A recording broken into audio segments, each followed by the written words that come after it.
Technical analysis as your sole means of investment decision making. I've requested that you bring in those questions. And lastly, I'll just say there's an HD icon in the bottom right-hand corner of your screen. You can click on that to get crisper resolutions on your charts. Here's a breakdown of the format of the show. Generally speaking, we'll be discussing along the way. We'll go into the activity. I've got a ton of activity today, guys. So if you do not come in with any questions, I'm locked and loaded. I've got a lot of stuff to talk about here. So let's go ahead and hop into what's going on with the markets here. Okay, Mr. S&P, pretty much in that trading range, 3175 in my mind, down to the 200-day SMA. Call it 3,000. Nothing much to see here. Looks like there was some softness that was a little bit earlier, but the market has actually recovered some. But oh yeah, looks like we got some softness here around 11 a.m. Eastern time, but recovered some there. Also saw it in the NASDAQ as well. NASDAQ again, you know, I thought we might have had some weakness today with this kind of a candle yesterday. And they did take the NASDAQ down earlier in the session, but the buyers have stepped back in.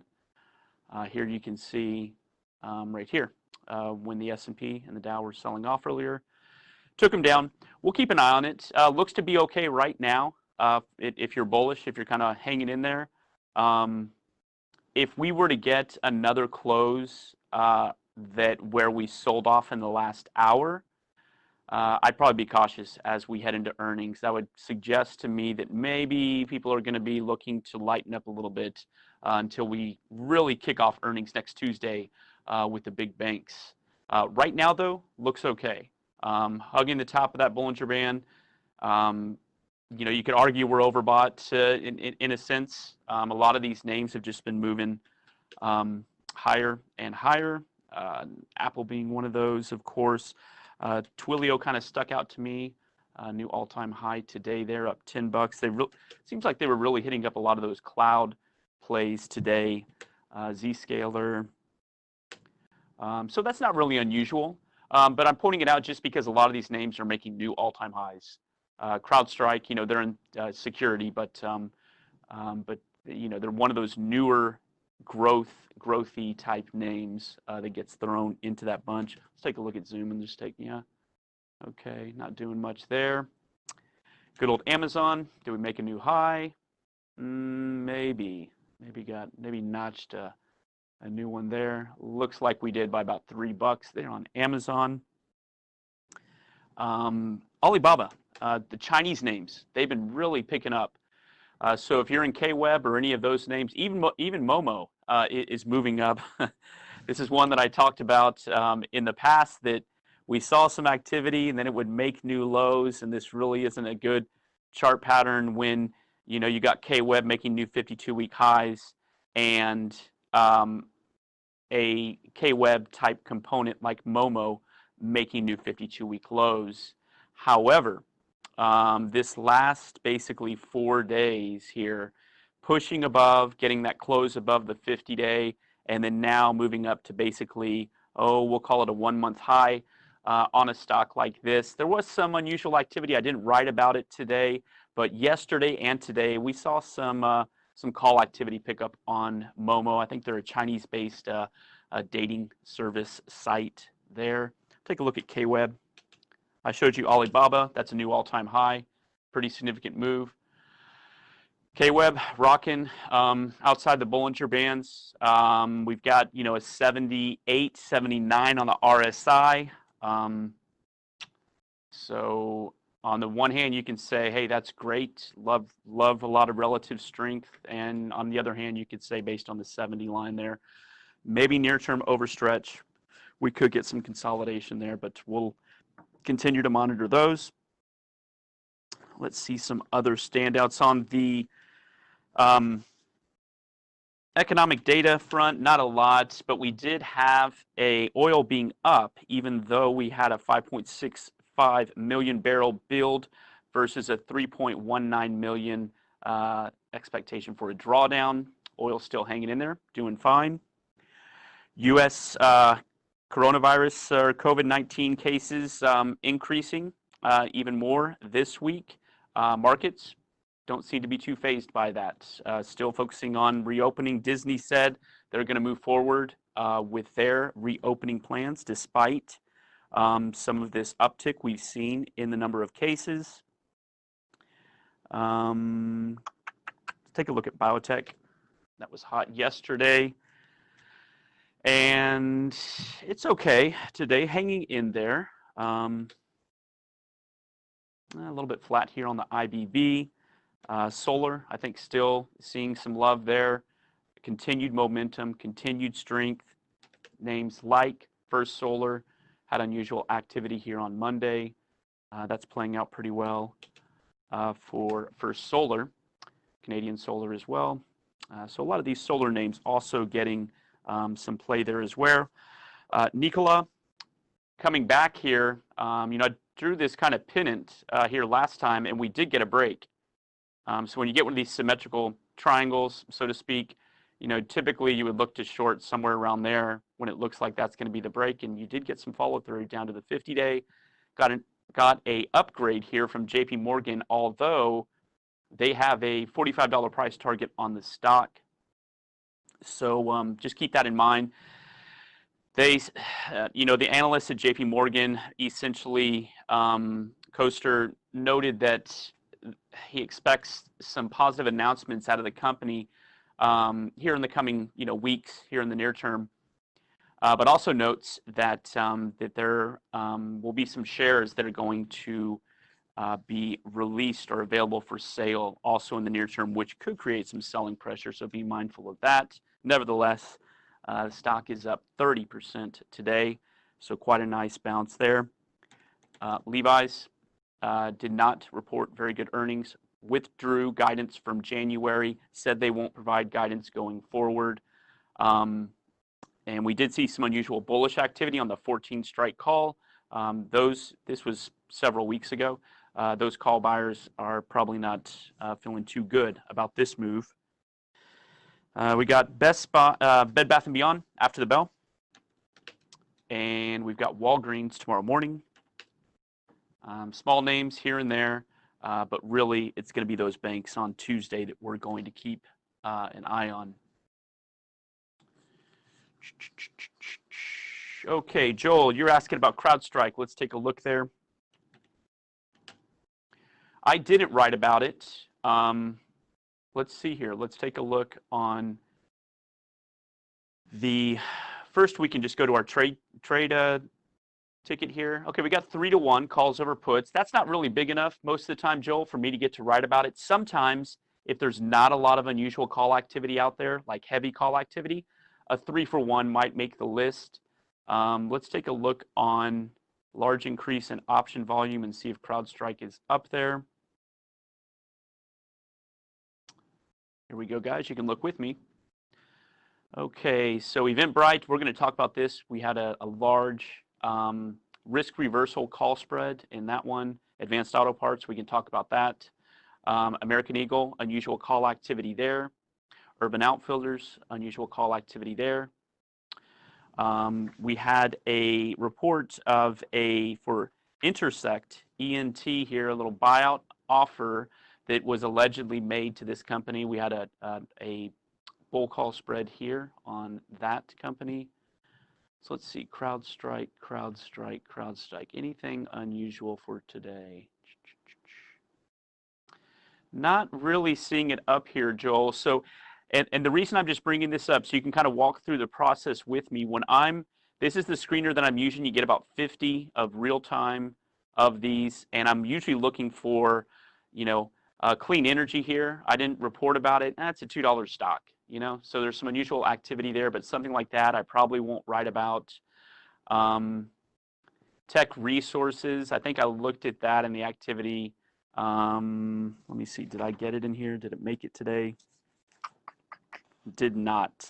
Might have been some closing activity or some questionable activity there.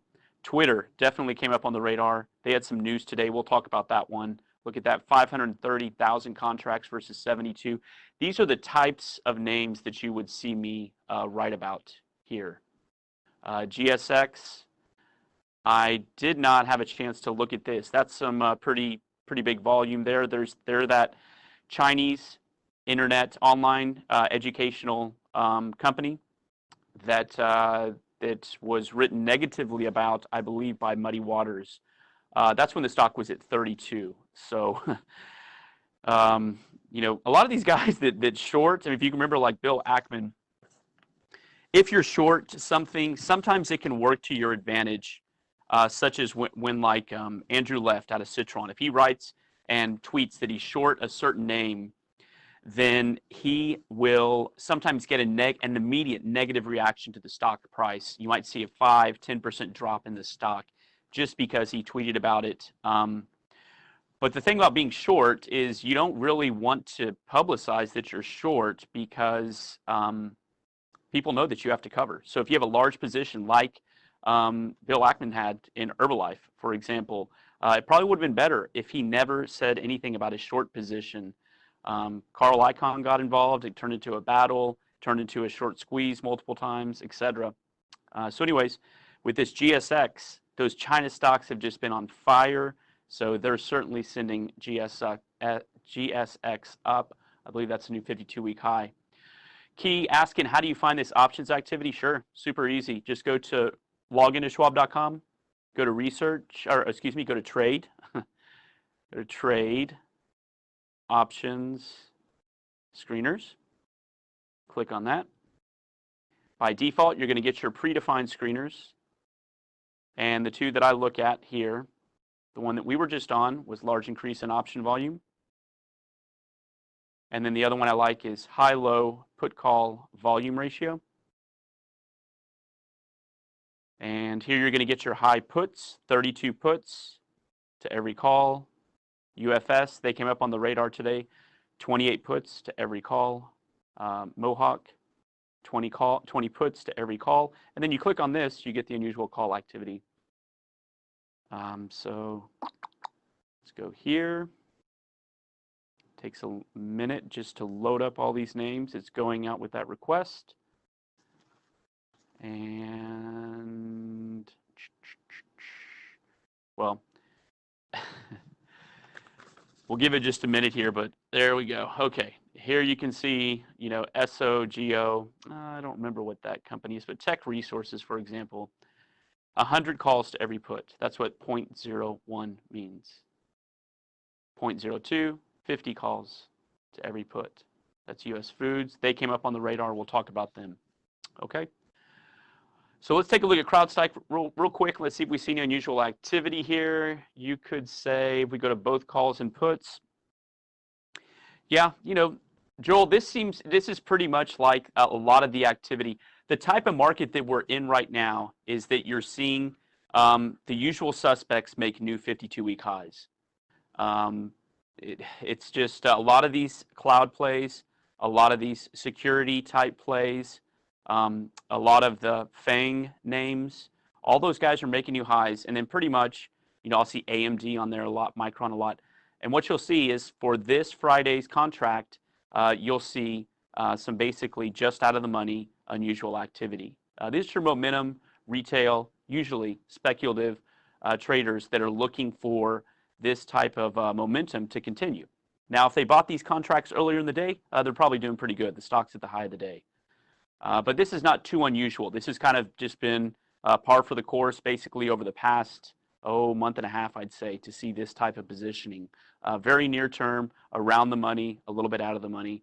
Alibaba, we saw unusual activity on the 250 strike. I think I wrote about it here on Monday. And if they held on to those calls, they're doing pretty good on those 250 calls for Alibaba. So let's go over to another one. Here's another Chinese name, Tencent Music Entertainment. Take a look at the chart because this thing really wasn't doing a lot for a while. And as you can see over the past 4 days, here's some of that interest in some of those China type names that are seeing some play. So is this looks to be about 52-week high for Tencent Music Entertainment. And let's go to the trade tool. You can see here. The 19 call, first you can see right here on the put to call ratio, 25-1. That's why it came up on the radar. The 19 call there, when I wrote about it, there was about 30,000 contracts. Now there's 33,000. They were going from anywhere from 40 to 51 cents primarily. Now they're up, anywhere from 50 to almost 100% intraday on this particular security here. Let's see if implied volatility has moved up as well, and it has.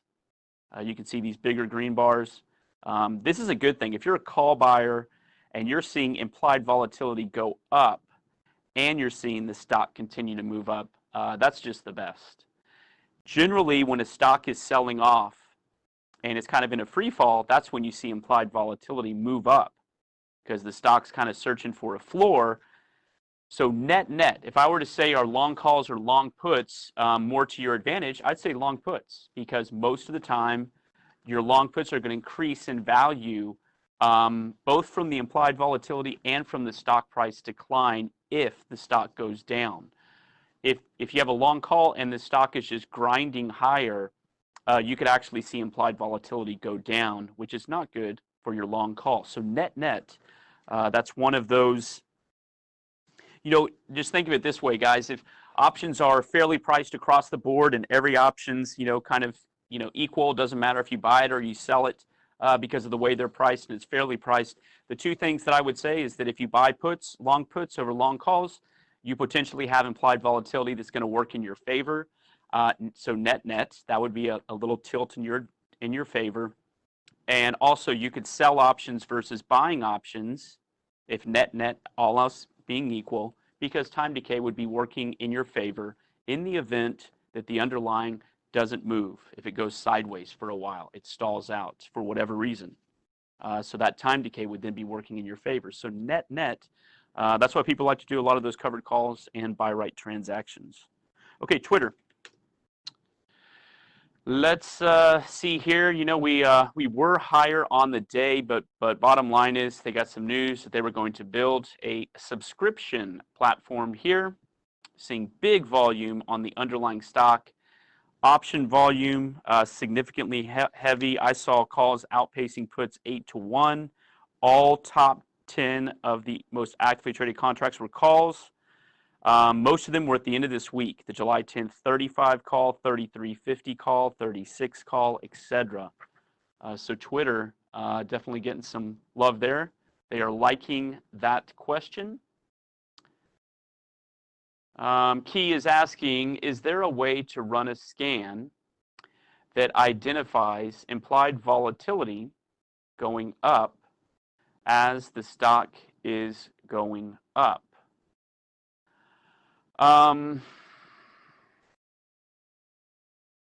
We do have a customizable option screener,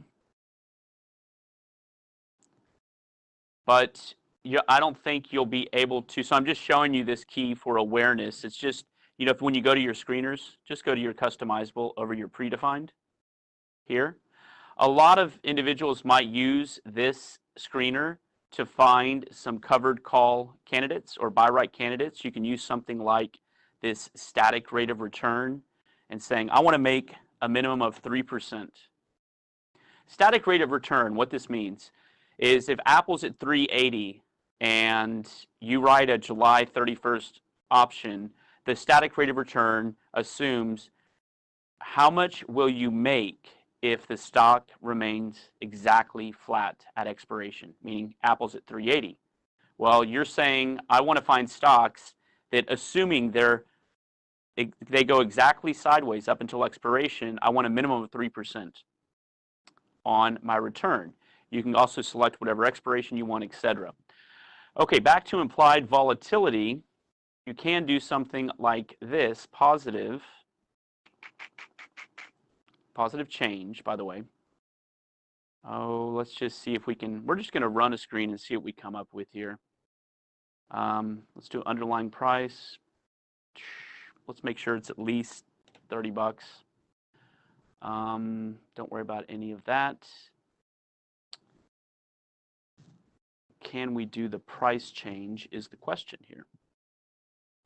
Well, I think what we can do here, let's just run this and see if we have an implied volatility change. 10 to, oh, let's just go bump that to 40. We can see what we get here. Key. We don't have time to play around too much with a screener. This is only a 45-minute to an hour show. But you know, Key, the reason, all I can say is this, is that you're going to see stocks move up with implied volatility if their daily closing change is also increasing. So if they're seeing wider, okay, so no results for that. Okay. But anyways, that's a screener that you can use to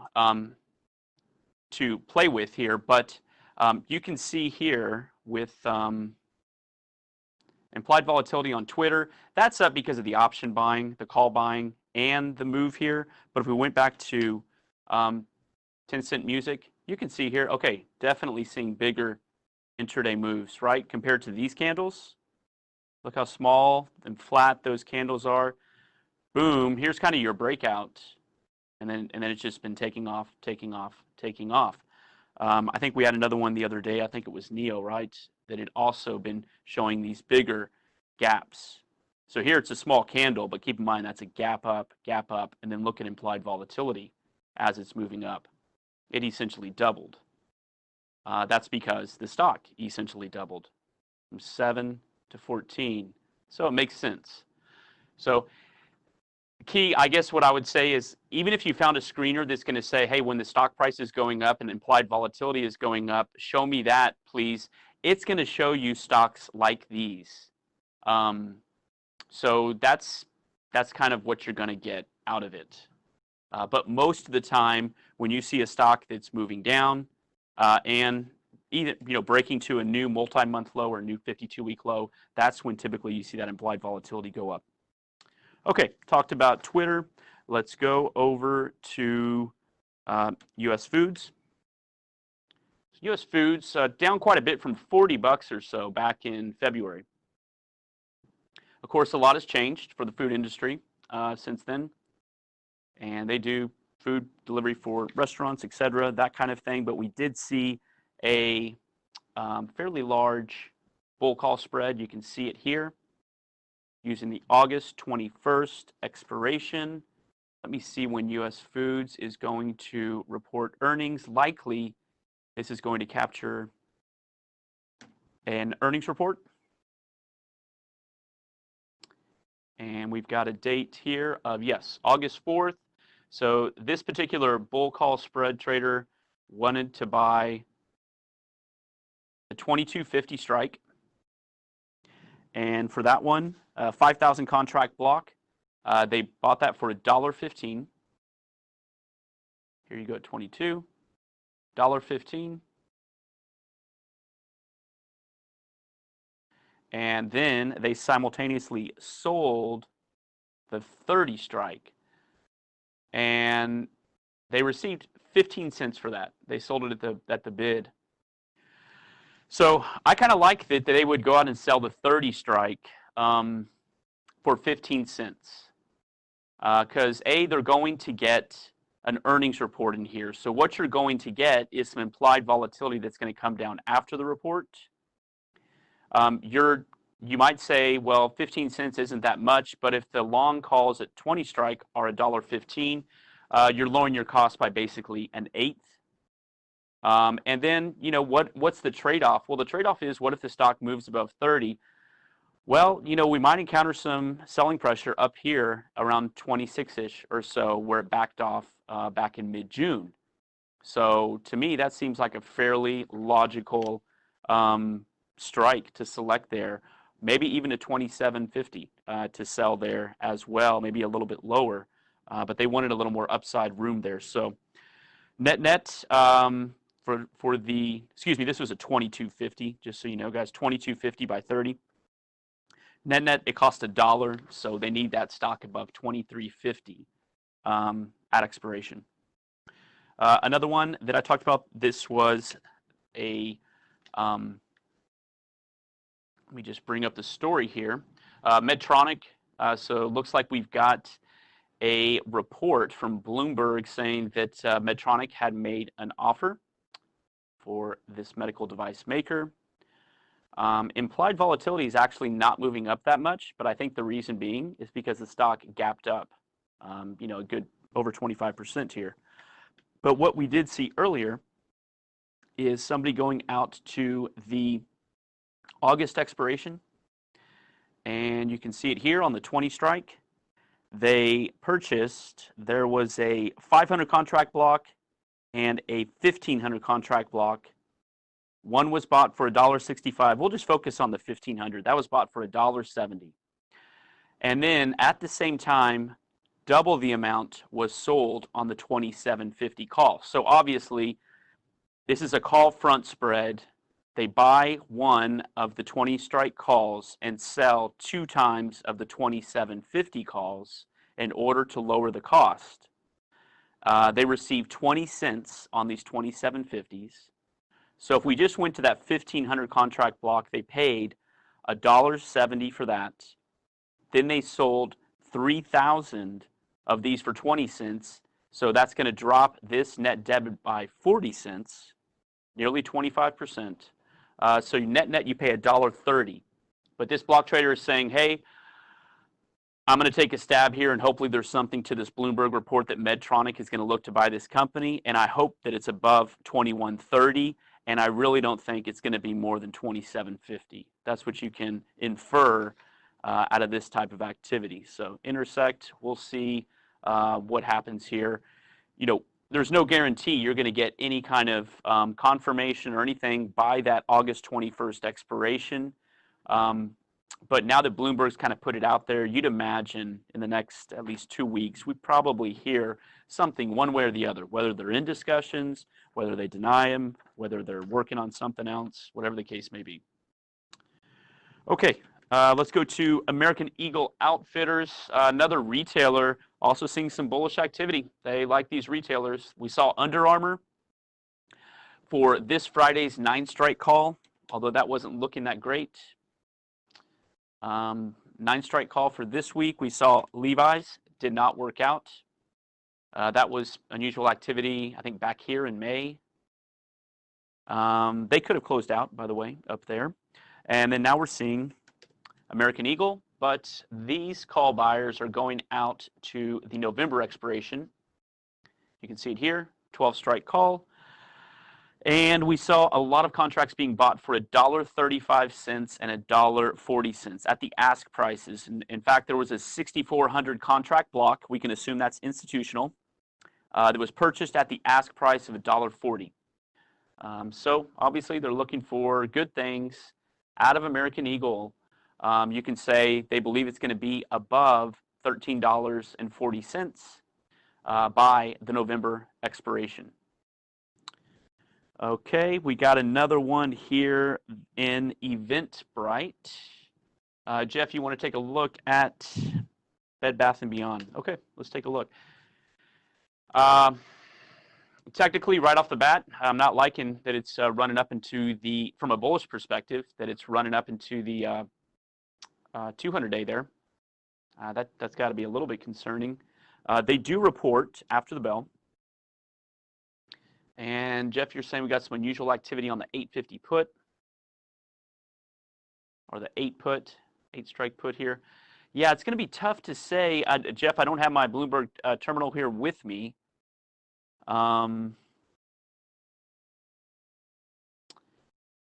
So we've got a high of 15 cents, a low of 8 cents.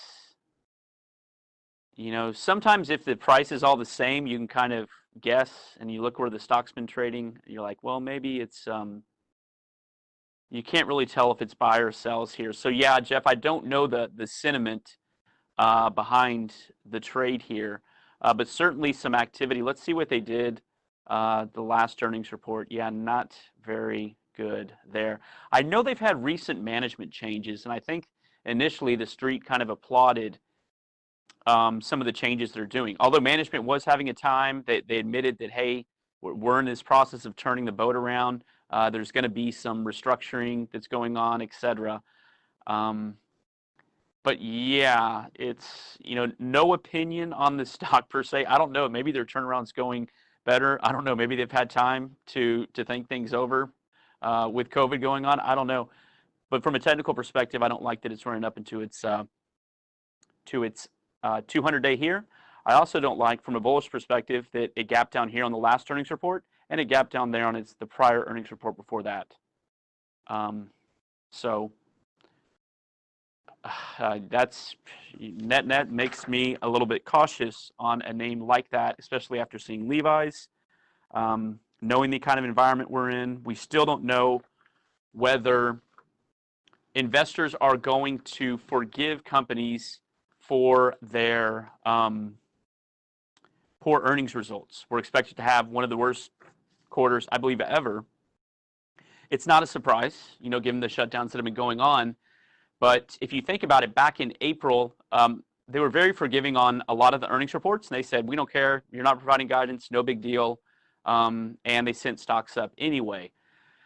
Well, that was, 20, 30% ago that they were doing that. So now that we're up here and the S&P has actually leveled off some, valuations have come up, will they be that forgiving as we go into next week?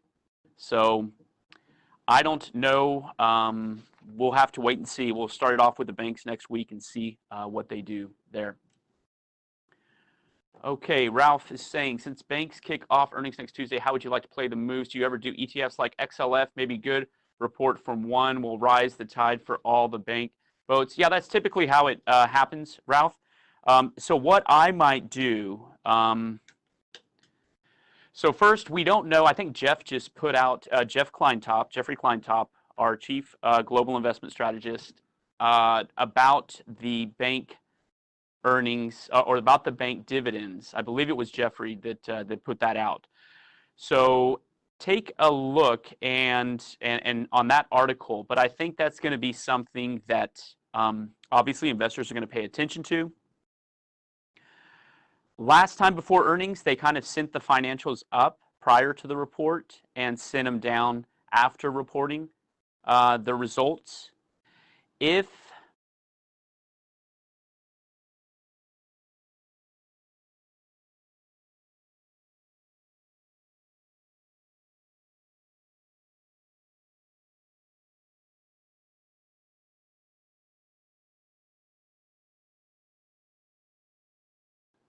What I might do is, because if we look at, let's take a look at the earnings report here on those companies that are reporting next week. Okay. So earnings, we've got, if we go to next Tuesday, JP Morgan, Citigroup, Wells Fargo. I believe Goldman Sachs is the next day. Yep, Goldman Sachs, US Bancorp, PNC. And Bank of America, Morgan Stanley on Thursday. Okay? What I might do, if I had a directional opinion about the banks, they haven't been performing well. Obviously, relative weakness. Not looking that great compared to the rest of the market. We've got a tight yield curve. We've looked at, we know where the 10 years trading down here. It's been hugging 0.6 to 0.75, basically. But what I might do is, first, I understand that so JP Morgan probably has, just off of my recollection, the best tendency to move higher after an earnings report. Having said that, net financials, from my experience, they generally don't perform that well after they reported earnings. If you looked over the past 3 years, they might run up the banks into the report. That's a possibility. You might get a little bit of play there. It doesn't look like, maybe they would start that on Friday, Monday. I don't know. You just have to keep an eye on that and say, if it looks like volume starts to pick up and they want to push them up, maybe I can get a pre-earnings run-up play and get in and out before they report. Now, if you're going to play the report, what you might want to do just for consideration, something to chew on. It's not a recommendation, but you might have a directional trade. Whether you think the financials will be bearish or bullish, you could try to hop onto one of these other names, one of their options, or the stock. You could do the stock as well.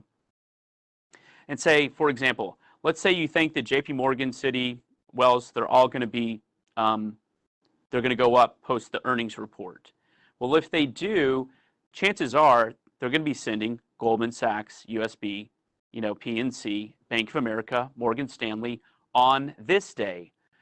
But if you have the options, since they haven't reported yet, then you're still going to have some implied volatility that's not going to be taken out of them. So implied volatility comes out of these guys, but not so much out of these since they haven't reported yet.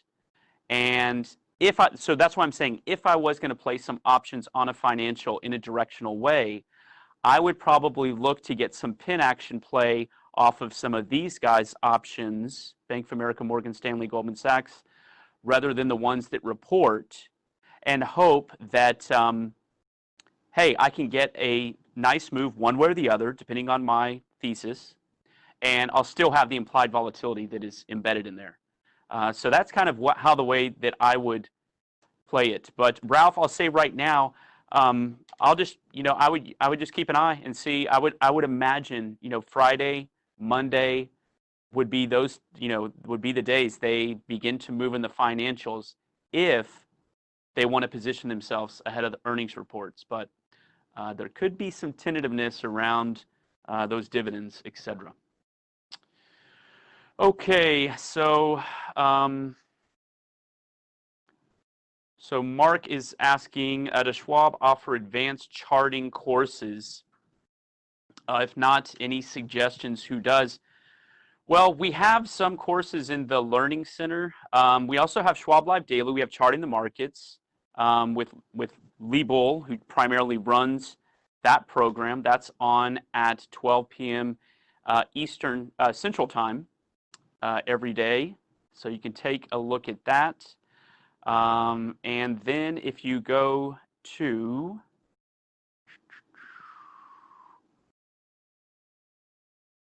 Schwab.com here, research, go to the Learning Center. Here we've got some information here on technical analysis as well. Occasionally Lee will write some of those articles out there for technical analysis. So, keep an eye out for that.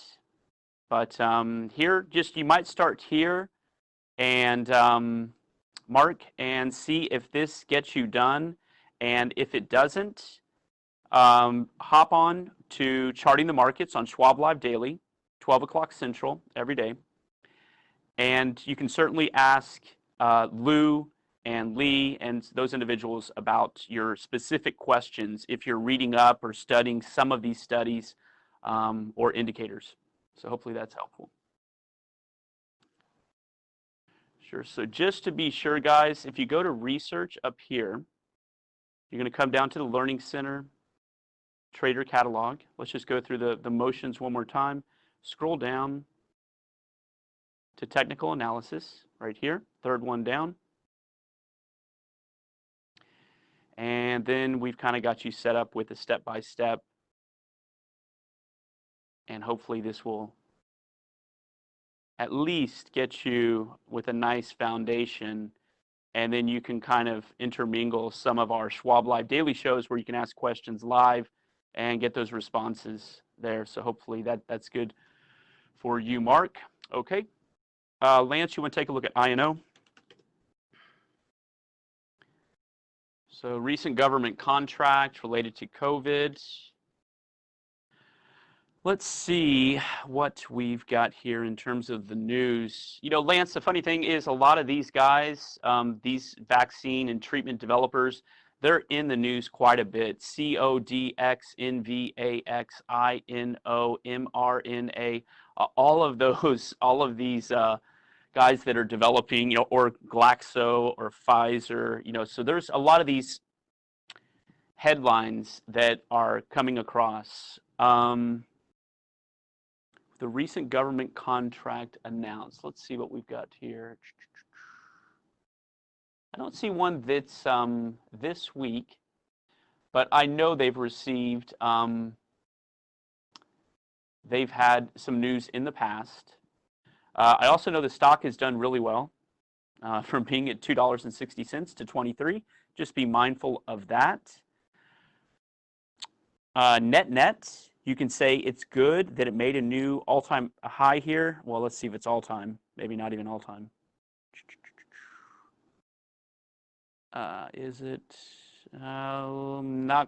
maybe not an all-time high, but you can say the fact that it cleared these bearish engulfing candles up here, that's been pretty nice. You could probably thank the likes of, a Novavax, like you mentioned. They've been doing really well. Let's see what Moderna's doing. I've been kind of flat there. I think this was not Vertex, it was VTRX, is that right? Or oh, there was another name in there. But I would just say, Lance, from this perspective, I mean, it looks okay from a technical perspective. It's making higher highs, higher lows. I probably feel better buying it around the 20-day. It seems to kind of come down here and kiss this a little bit. You might from a risk-reward perspective. Here, it's kind of like middle of the way. So I don't really, came down to the middle of the Bollinger Band and found some support there. So don't really have an opinion right here. Volume's kind of coming down a little bit. Maybe if it comes down to the middle of the Bollinger Band, that might be good, or the 20-day. Or you can wait and see, hey, if it comes up here and makes a new closing high up here, then that'll be my buy signal. Implied volatility is high, so if you're interested in a name that has implied volatility of 178%, maybe a covered call. Maybe that's something to do. Let's see how much, we can get. Let's go to the July 17th just to get a sense. About 173, 190. You could do something like, I don't know, buying the stock at 23, 26 and selling a 27 call for $1.42. If it closes below 27, then you're going to make, let's call it 5.5%. More than that, right? Yeah, 6%. You're going to make about 6% if it closes below 27 by next Friday. This gives you $1.40 of a buffer to the downside.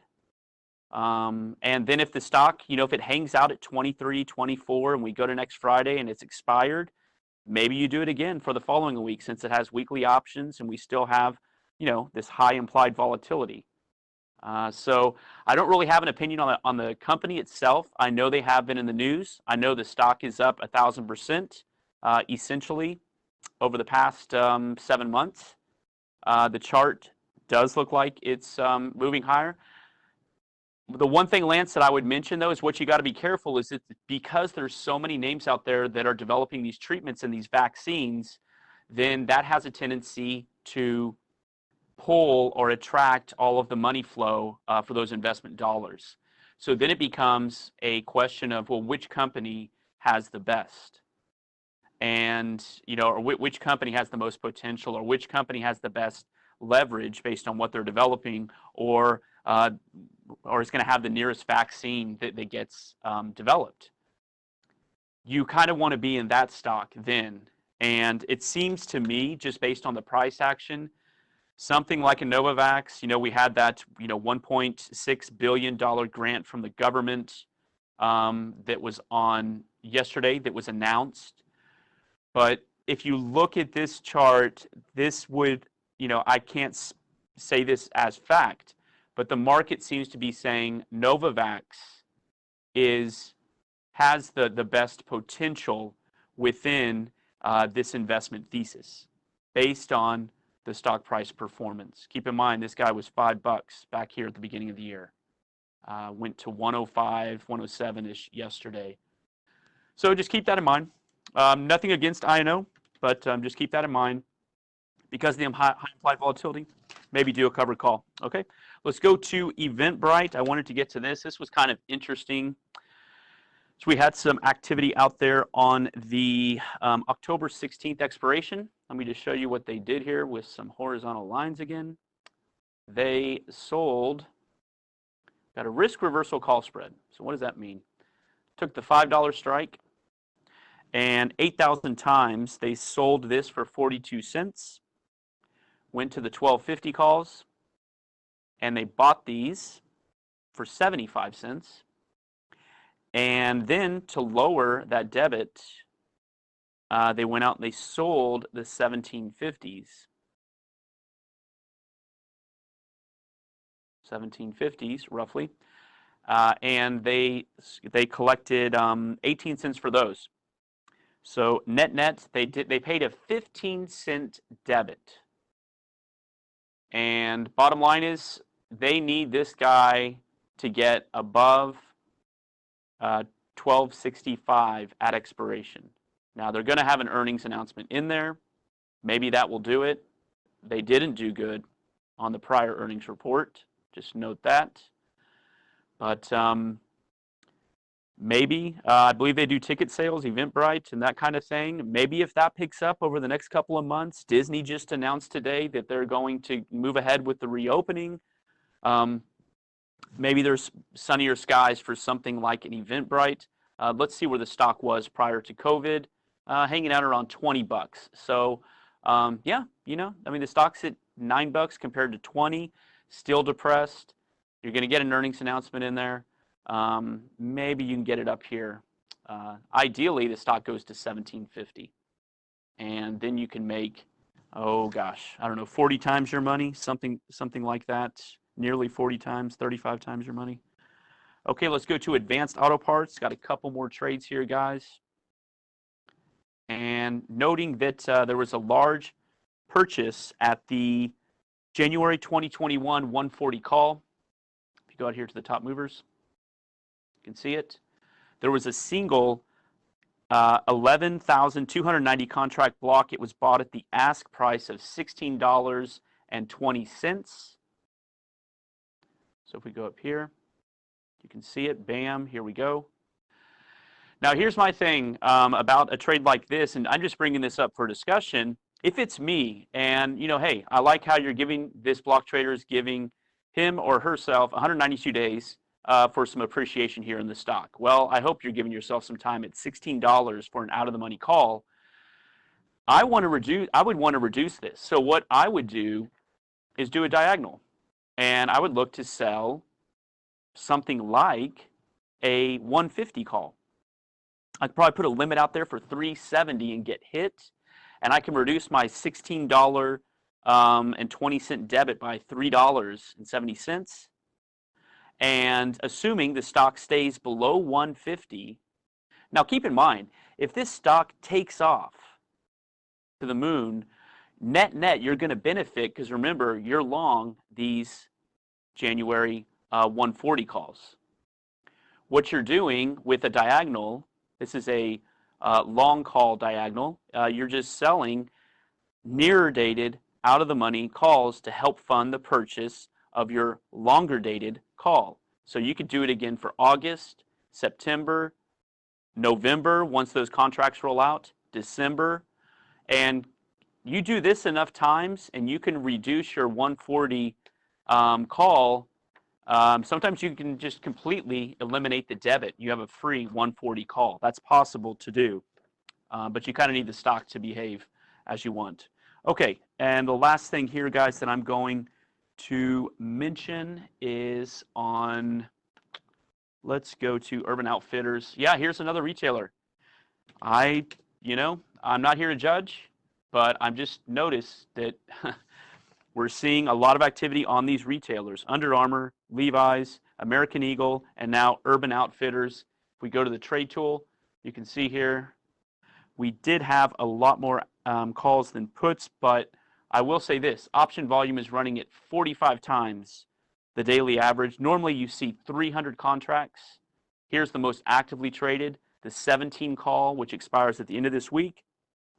And they were buying these for between 45 and 65 cents. Now, I probably should keep my mouth shut because these call buyers are doing pretty good. I mean, for the most part, if you bought at 45 cents, 50 cents, 55 cents, you're doing pretty good so far. So maybe it's because of this move above the 50-day. A lot of times on a technical basis, when I see a stock pierce a moving average to the upside, that you'll see that call activity trigger. You'll see a lot of that bullish call activity.